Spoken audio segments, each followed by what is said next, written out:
Building a team for a band is actually the most important step in a band's career.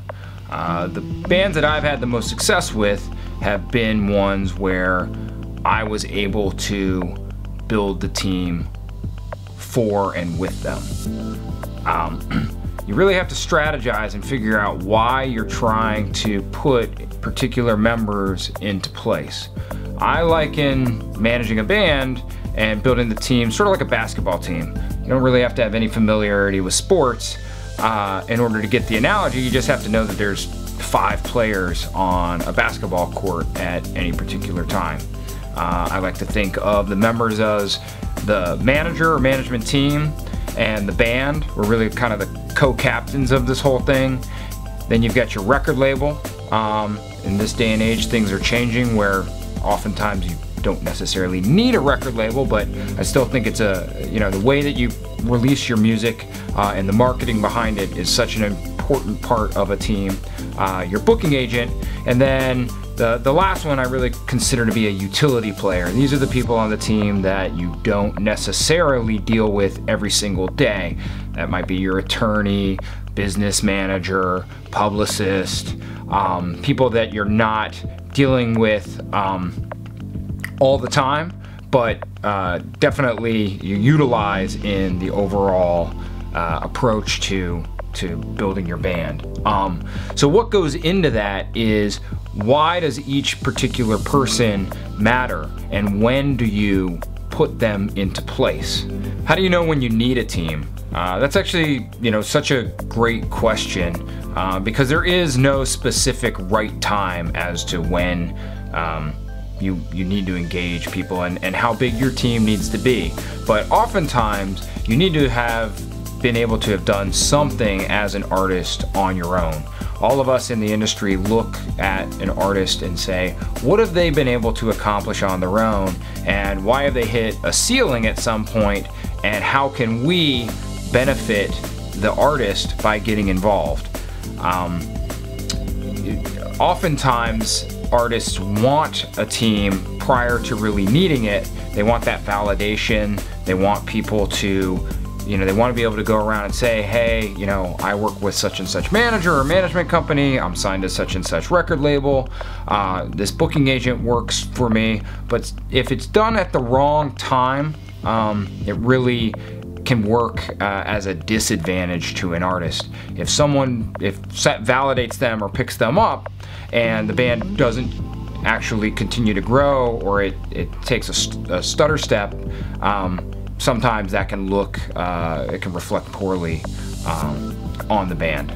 As bands start to build their teams, oftentimes they're curious as to who they should hire first or who is the most important person on a team. If you go back to that kind of basketball analogy, I like to look at that and say there really isn't any most important person or one who's more valuable than the other. It would be, I'd be kind of remiss if I didn't say that I thought that the manager was the most important person.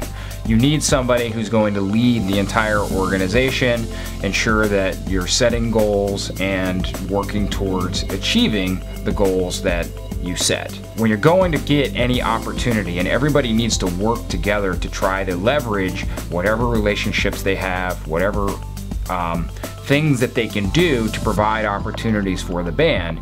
And if one person helps to move things along to create those opportunities, it doesn't matter which role they are playing on the team. It benefits everyone for everybody to work together in doing so. Contracts are vitally important in any of the business relationships that an artist is entering into. Fundamentally, it even starts with the relationship between the artist and the manager. And hopefully, this is the only time that the artist and the manager are sort of sitting on opposite sides of the table. The negotiation doesn't have to be a stressful one, but it should be put into some sort of legally binding piece of paper that defines how the relationship is structured.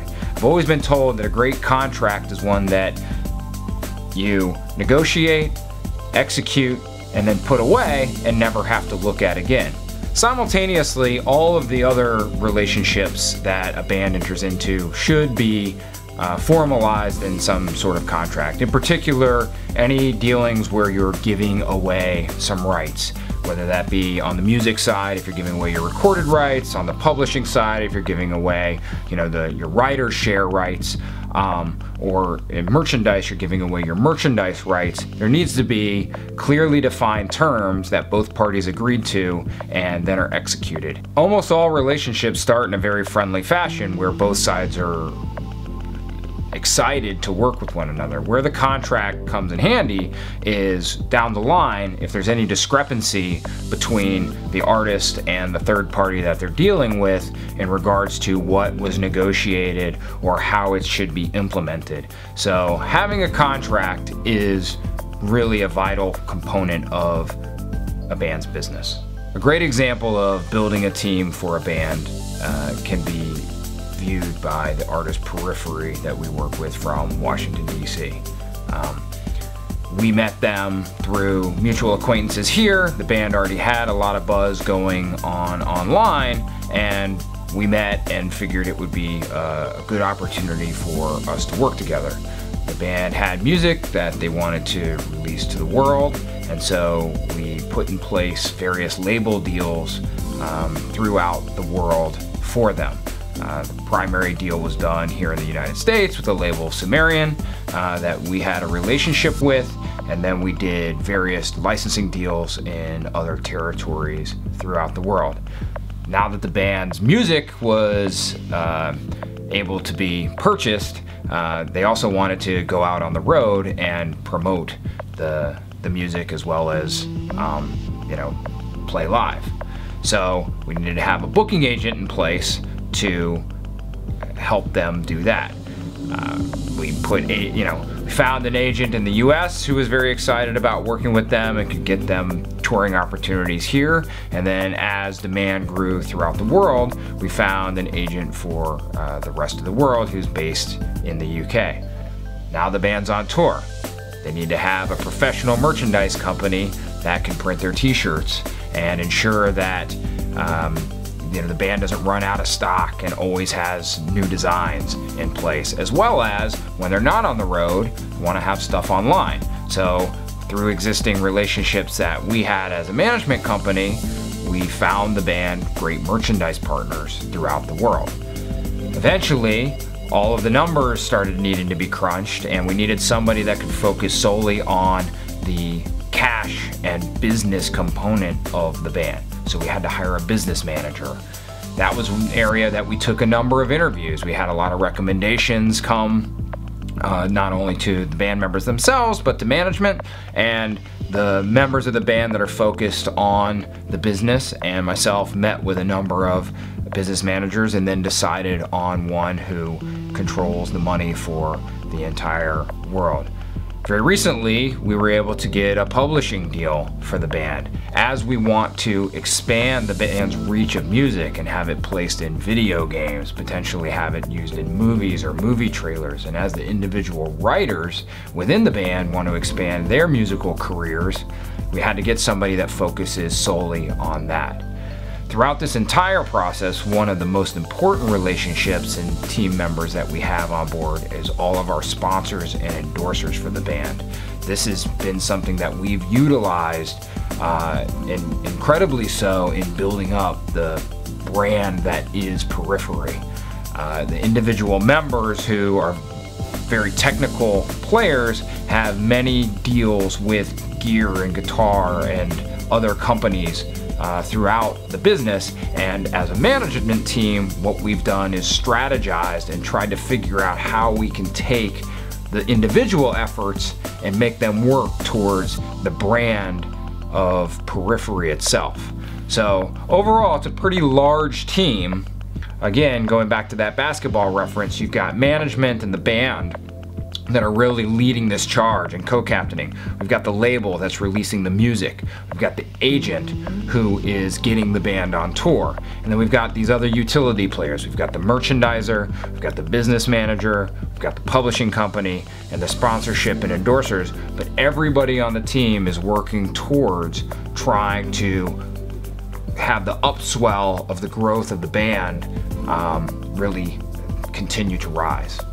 An alternate example of how a team was built starting from a different point is the band Set It Off on Equal Vision Records. Set It Off's from Tampa, Florida, and Equal Vision had signed them, and because of my relationship with the label, I asked what exciting bands they were working with, and they shared with me Set It Off's music.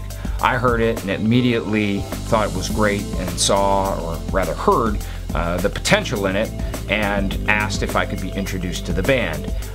Oftentimes with artists, I want to make sure that I see them and meet them prior to engaging in this very, hopefully, long-term relationship. So I was getting married at the time, and so I sent one of our other managers down to see the band, make sure that they were great live, as well as meet with the band, and from there we developed a relationship. Since the label had gotten in early, they had a very great tight relationship with the members themselves, and so we've worked hand in hand to put in place the other members of the team. A band like Set It Off has different needs for relationships with sponsors and endorsers.